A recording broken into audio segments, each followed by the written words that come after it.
Chapter 5. How the heck did this happen? Jenna asked rhetorically. Is it time for bed? Adam asked, yawning. I'm tired. He rubbed his eyes. No, it's not your bedtime. She checked the time on her cell phone. It read 9:20 p.m. She scratched her head in perplexity. She was pretty sure it was around 5 o'clock when they drove up to the diner.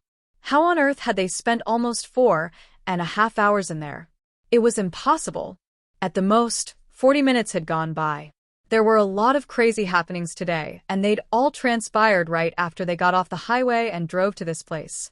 She shrugged the uneasy feeling from her shoulders. Soon, once their father finished paying, they'd get into the car and drive back to civilization where time and space existed in harmony, not where they wreaked havoc on her mind and made her teeter-totter on the brink of madness. Come on, Adam. Let's get into the car. You can sleep in the back seat while we head to Edmundston. She held out her hand, which he grasped, and they walked side by side to the car. They didn't get far when she heard the creaky diner door open and close. She turned to see her father walking toward them. Jenna, he said loud enough for her to hear. Since it's so late and my migraine has wiped me out, why don't we stay here? Jenna spun around so fast while she still held Adam's hand that her brother staggered, trying to regain his footing. Dad, why do you want to stay at the diner? Aren't we supposed to stop at Edmundston and get a hotel room there? That was the plan before this horrible migraine came over me, Jenna asked, but I thought you said the pill had started to kick in and the meal helped too. You're feeling better? She furrowed her forehead. Unrelenting stress kept swirling around her. He nodded. I did. I mean, my migraine is better, but I'm exhausted. All I want to do now is slip into a warm, cozy bed and sleep. He pointed at the sky. Besides, it's dark.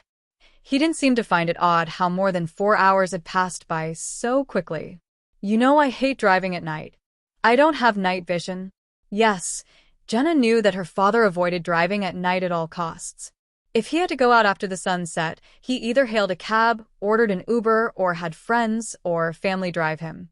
But, Dad, we can't stay at the diner all night, she argued. We're not. Ellie said there's a motel behind the diner we can stay at. Ellie? Who's Ellie? The waitress, her father replied. He yawned, which triggered a yawn from Adam as well. Boy, I'm tired. Dad, I want to sleep, Adam said, dragging his feet in his father's direction. Jenna desperately argued, it's probably a dump.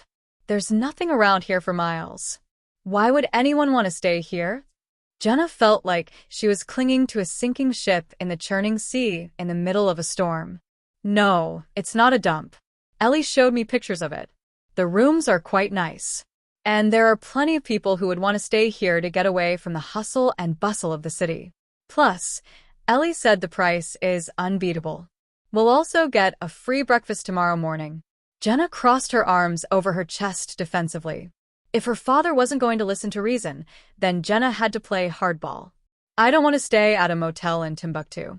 I want to stay at a 5-star hotel in Edmundston. All right? If you're too scared to drive at night, then I will. Her father didn't take the ultimatum too kindly. Anger darkened his eyes. In the dim evening light, he hardly looked like her father and more like Mr. Hyde. His voice turned deep and raspy. You don't have a driver's license. We're going to stay at this motel, and that's final.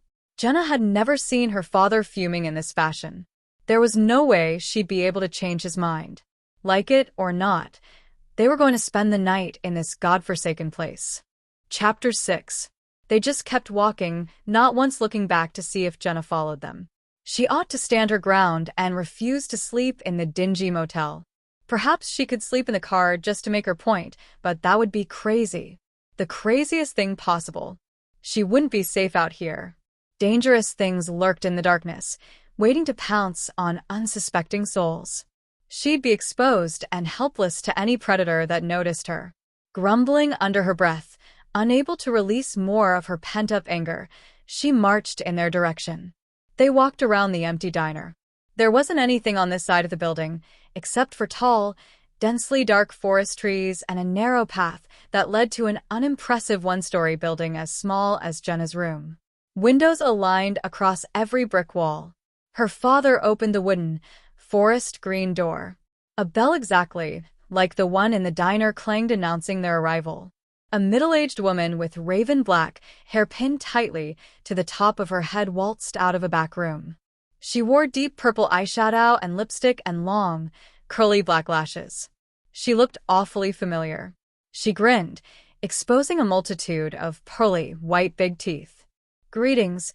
Welcome to Daimon's Lair Motel." Her father smiled back.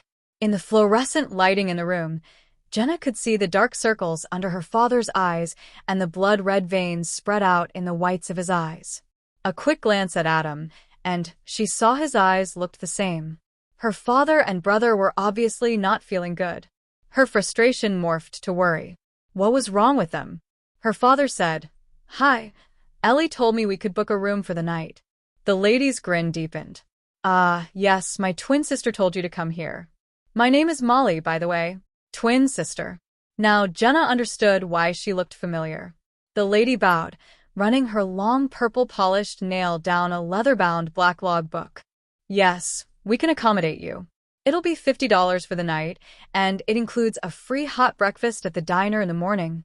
Ellie told us about the free breakfast." "We'll take it. We're so exhausted." "We just want to go right to sleep," her father stated. "Well, our beds are quite comfortable. I promise you, you'll have the best sleep of your lives, so much so that you won't remember a thing about it when you wake up in the morning." It was the oddest thing Jenna ever heard, but it was useless to point it out to her dad. It seemed he wasn't listening to any argument Jenna would make. Molly grabbed a key off the hook on the wall rack behind her and walked around the counter. "Why don't you follow me? I'll show you to your room." She swaggered, swaying her wide hips as she exited the tiny building and walked down a boardwalk aligned with multiple motel rooms. The numbers on the doors began at 1 and climbed consecutively. They passed so many doors, Jenna wondered where Molly was taking them. All the rooms appeared empty. Couldn't she have given them the first vacant room? Molly stopped at a door where there wasn't any overhead light. She slipped the key into the lock and said, "This is your room."